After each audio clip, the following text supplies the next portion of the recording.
Hello everybody, welcome to the Political Vigilante. This feels like no.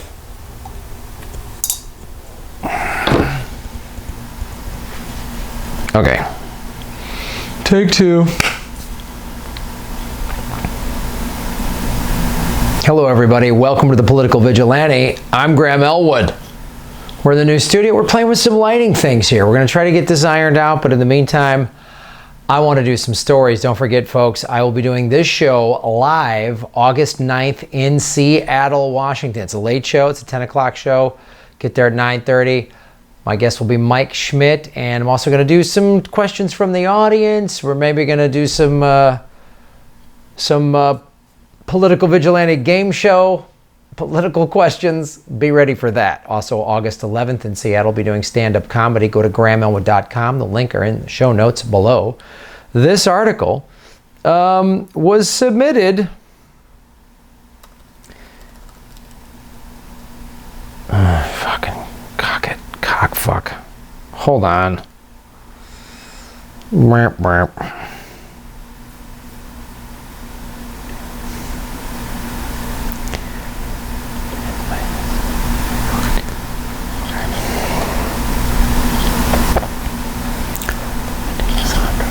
Sorry. Take three.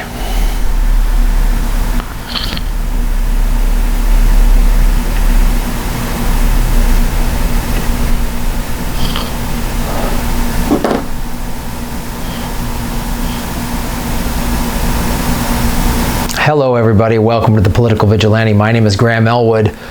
Toying around with some lighting stuff. Not perfect, but we're getting it. It's getting better. We're in a better facility here. Things are getting better. Don't forget Seattle, August 9th. I'm doing Political Vigilante live at the Jewel Box, the Rendezvous in downtown Seattle. It's a late night show. You can get there at 9:30. Political Vigilante live. Going to be answering your questions live. Going to be talking to my friend Mike Schmidt. And also going to do maybe a little Political Vigilante game show business. Ooh, sounds fun. August 11th, doing stand-up comedy. I'll be doing a 45-minute set. Same location. That's Saturday, August 11th in Seattle. Please go to grahamelwood.com. Link is in the show notes below. This article was submitted by Patreon supporter Logan D'Alessandro, who has submitted a lot of great articles over the last year and a half. And this one is no different. This... We've talked about Robert Fisk before. He is the writer from the UK. He does a lot of stuff for The Guardian about showing the false narrative, uncovering the false narrative about what's going on in Syria. He was the one who showed that there wasn't sarin gas attacks, and he uncovered a lot of that. Now he has an article, the one that was submitted by Logan D'Alessandro, was in the Zero Hedge or whatever, but I also got links from the Guardian article. So this is what Robert Fisk said. I traced al-Qaeda missile casings in Syria back to their original sellers. You want to take a guess who they were? Did you guess Raytheon? Oh my God, good for you. Good for you. The article is very in-depth. Please read it. He finds some weapons tracing back to a Bosnian weapons manufacturer. He said, I have not sold any weapons into anyone in the Middle East. So how do they do this?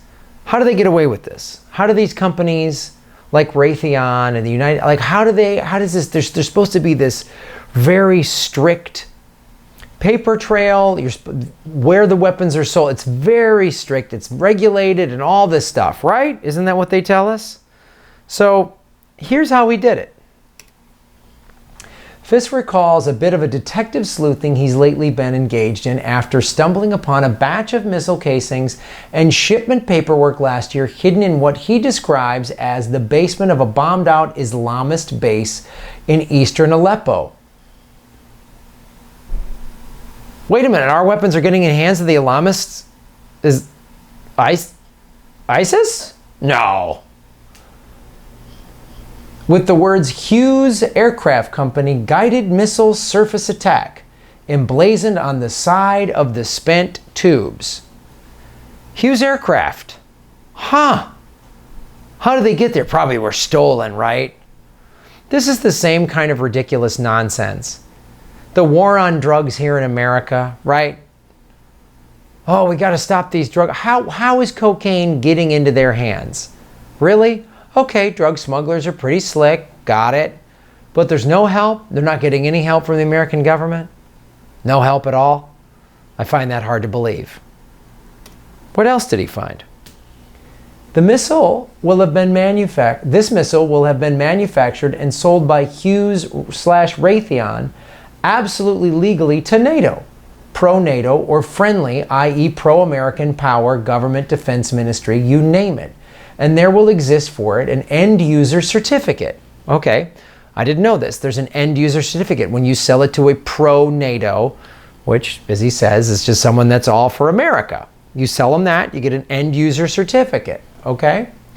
A document of impeccable provenance which will be signed by the buyers, in this case by the chaps who purchased the TOW missiles in very large numbers, stating that they are the final recipients of the weapons. Okay. So again, how did this happen? And yet there's no actual way of knowing that the official recipients identified as the quote end user are in fact the end users. As Fisk's investigation proves, for the fact that he found the missile batch in a former Nusra, ISIS, al-Qaeda stronghold. We've been talking about this for a while, about how ridiculous it is what is happening in Syria, correct? Right? We know what's really going on in Syria. This is for the pipeline. Russia and Iran have a pipeline to get to one of the largest oil markets in the world, which is Western Europe. We have a pipeline with the Saudis. We need to go through Syria too. That's why suddenly Syria is an evil empire that we need to regime change. We've backed ISIS and al-Qaeda against Assad? I thought these were the enemies of the global war on terror. You know, that thing that's cost tens of thousands of American lives and millions of others? You know, that thing that we spent somewhere between $4 and $9 trillion on? How did this happen? Oh, weird. Fisk writes further that even if he doesn't ultimately come up with the American base from which the missiles originated, as well as specific factory they were made, he knows one thing for sure, that both Hughes, Raytheon, and the U.S. government have erected a paper trail system designed to shield them from violating anti-terror laws.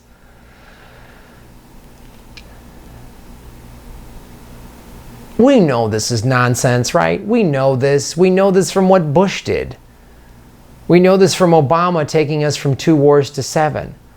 I'm pulling the no more boots on the ground in Iraq. That's just theatrics. That's just political theatrics. Because this is what it's really about. It's really about Hughes and Raytheon, with the complete consent and help and collusion of the United States government, allowing them to do. They don't care who it gets in the people's hands, as long as they're buying weapons. We're giving weapons, selling currently. It's not even as, you know, it's pretty ridiculous that like we armed the Mujahideen in Afghanistan in the 80s, right, to fight the Soviets. The Mujahideen, most of them then became the Taliban. So it's like, oh, they have all of those old weapons. Oh, no. And all those Russian weapons. Oh, no. No, we're doing it today. Any U.S. service people get killed by American weapons that were shot at them by ISIS? Do you think there's sides to this war? There is a side. There's the billionaire, war machine, corporate side against all of us. Thanks for watching. Like, subscribe. YouTube has been unsubscribing at an alarming rate. I want to get over 10,000. I've been stuck at like 96, 9,700 for 2 months. I find that hard to believe. Go to the Patreon, guys. New videos and stuff going on at the Patreon. I'm shooting the Political Vigilante show that's going to be in Seattle, so I will be releasing clips on YouTube and Daily Motion, and I will release the full video to the $10 and up Patreon subscribers. Thank you so much for watching.